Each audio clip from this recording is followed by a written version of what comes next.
Coaching ক্লাসের বেঞ্চটা traffic সিগন্যালের মতো, তার দায়িত্ব অনেক।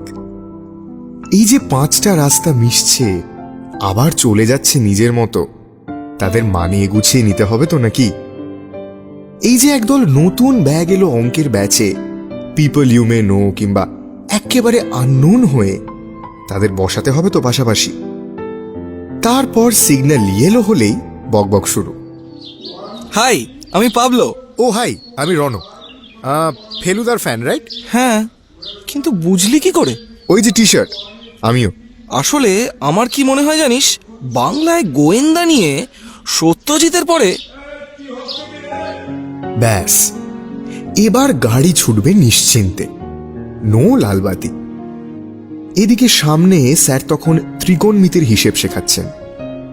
পাবলো আর রণ তখন মিত্তির বাবুর সঙ্গে কেল্লায়, সোনার কেল্লায়। তারপর একটা দিন আসে যখন কোচিংটাই বাঙ্ক, সোজা first day first show. Coaching ক্লাসের বেঞ্চটা ট্রাফিক সিগন্যালের মতো, কে কার পাশে বসে বেঞ্চে কম্পাস দিয়ে লিখবে বন্ধু তোমায় গান শোনাবো বিকেল বেলা।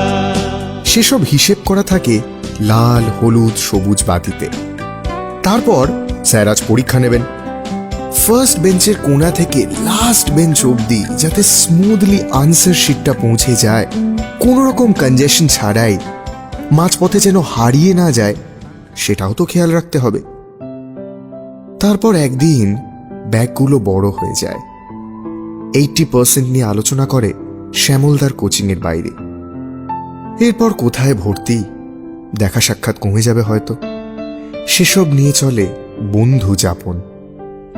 কোচিং ক্লাসের বেঞ্চটা শুধু চেক করে নেয় একবার, লাল হলুদ সবুজ পাতিগুলো ঠিকঠাক আছে তো, নতুন ব্যাগ নতুন ব্যাচ আসছে যে। হাওয়ায় হাওয়ায়